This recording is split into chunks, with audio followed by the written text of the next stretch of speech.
नमस्ते। आज हम सब मिलकर एक बहुत ही मजेदार सफर पर चलने वाले हैं।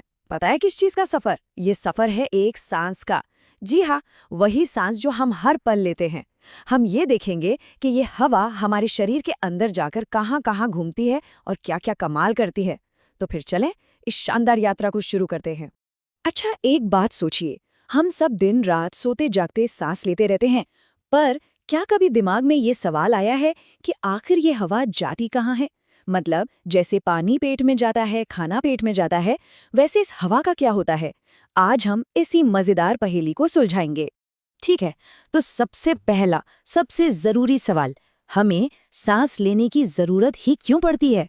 देखिए, इसे ऐसे समझिए, जैसे किसी कार को चलाने के लिए पेट्रोल चाहिए होता है ना, बिल्कुल वैसे ही हमारे शरीर को भी तो दौड़ने, भागने, खेलने, कूदने, यहाँ तक कि पढ़ाई करने के लिए भी ताकत चाहिए। और वो ताकत हमें सांस लेने से मिलती है। जो हवा हम अंदर लेते हैं, उसमें एक बहुत जरूरी गैस होती है, उसका नाम है ऑक्सीजन। ये ऑक्सीजन हमारे शरीर के अंदर जाके जो खाना हम खाते हैं ना, उसे ताकत में, मतलब एनर्जी में बदल देती है। लेकिन जब ये प्रोसेस होता है तो एक बेकार गैस भी बन जाती है, जिसका नाम है कार्बन डाइऑक्साइड। अब ये तो कचरे जैसी है, तो इसे शरीर से बाहर निकालना भी तो जरूरी है ना, है ना? तो चलिए, अब हवा के इस कमाल के सफर को एकदम शुरू से देखते हैं। जैसे ही हम नाक से सांस खींचते हैं, हवा एक लंबी सी यात्रा पर निकल पड़ती है। आइए उसके रास्ते पर साथ साथ चलते हैं। ये देखिए, ये है हमारे शरीर के अंदर हवा का रास्ता। इसे श्वसन तंत्र कहते हैं। इसमें सबसे पहले हमारी नाक है, फिर गले में एक लंबी पाइप है जिसे श्वास नली कहते हैं, और फिर ये दो बड़े बड़े गुब्बारे जैसे हमारे फेफड़े हैं। आप इसे हवा के लिए बना एक स्पेशल हाईवे समझ सकते हैं।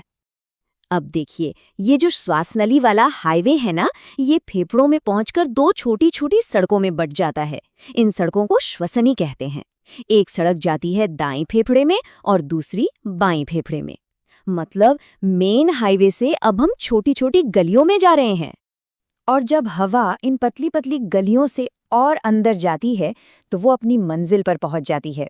और ये मंजिल है हवा की लाखों करोड़ों नन्ही नन्ही थैलियां, जिन्हें कूपिका कहते हैं।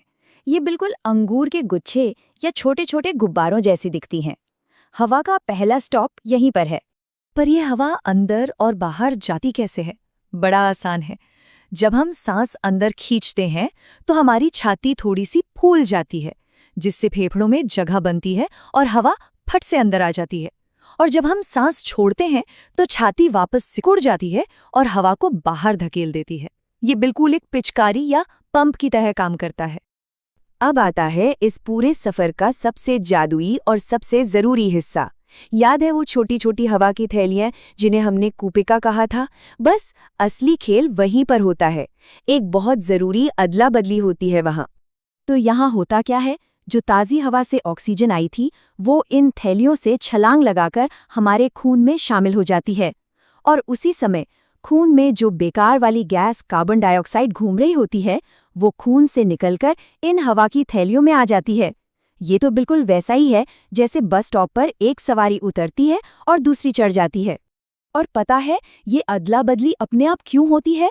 क्योंकि गैसों का एक नियम है, वो हमेशा ज्यादा वाली जगह से कम वाली जगह की तरफ भागती हैं।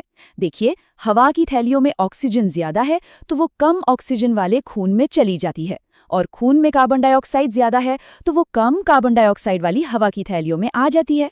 सिंपल। अच्छा, तो अब ऑक्सीजन खून में तो आ गई, पर अब उसका अगला काम क्या है? उसका काम है एक फास्ट डिलीवरी सर्विस की तरह शरीर के कोने कोने तक पहुंचना। चलिए देखते हैं कि ये डिलीवरी होती कैसे है। हमारे खून में जो लाल रंग की कोशिकाएं होती है ना, उनके अंदर एक सुपर हीरो होता है जिसका नाम है हीमोग्लोबिन। आप इसे ऑक्सीजन का डिलीवरी ट्रक समझ लीजिए। जैसे ही ऑक्सीजन खून में आती है, हीमोग्लोबिन उसे लपककर अपनी सीट पर बिठा लेता है और पूरे शरीर में घुमाने निकल पड़ता है। ये चार्ट देखिए, इससे बात एकदम साफ हो जाती है। जितनी भी ऑक्सीजन हमारे खून में सफर करती है, उसमें से लगभग सारी की सारी, यानी 97% इसी हीमोग्लोबिन के डिलीवरी ट्रक पर बैठ कर जाती है। बहुत ही थोड़ी सी ऑक्सीजन खून के पानी यानी प्लाज्मा में घुलकर सफर करती है। और ये डिलीवरी कितनी होती होगी? अंदाजा लगाइए, हमारा खून जब 100 मिलीलीटर की छोटी बोतल जितना होता है तो वो शरीर के अलग अलग हिस्सों को करीब 5 मिलीलीटर ऑक्सीजन देके आता है। और सोचिए, ये काम हर सेकंड, हर पल बिना रुके चलता रहता है। ठीक है, ऑक्सीजन तो अपनी जगह पहुंच गई और उसने अपना काम कर दिया, लेकिन उस बेकार गैस कार्बन डाइऑक्साइड का क्या हुआ, जिसे शरीर से बाहर फेंकना है? अब शुरू होती है उसकी वापसी की कहानी। कार्बन डाइऑक्साइड की वापसी का तरीका थोड़ा अलग और मजेदार है। ज्यादातर कार्बन डाइऑक्साइड यानी 70% अपना रूप बदल लेती है और बाइकार्बोनेट बन जाती है। कुछ हिस्सा यानी करीब 23% हीमोग्लोबिन के ट्रक पर ही वापस आ जाता है और बाकी बची खुची खून के पानी में घुलकर फेफड़ों तक पहुंचती है। और जैसे ही ये खून वापस फेफड़ों की उन्हीं हवा वाली थैलियों तक पहुंचता है, कार्बन डाइऑक्साइड खून से निकलकर वापस हवा में कूद जाती है। अब वो बिल्कुल तैयार बैठी है कि जैसे ही हम सांस बाहर छोड़ें, वो भी शरीर से बाहर निकल जाए। वाह, क्या कमाल का सफर था ये, है ना? चलिए एक बार फटाफट से इस पूरी कहानी को फिर से याद करते हैं, ताकि ये हमें हमेशा के लिए अच्छे से याद हो जाए।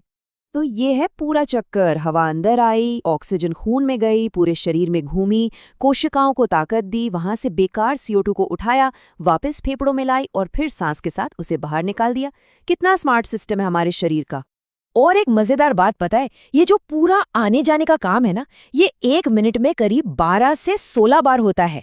यानी ये अद्भुत प्रक्रिया हर मिनट में इतनी बार दोहराई जाती है, वो भी बिना हमारे जाने।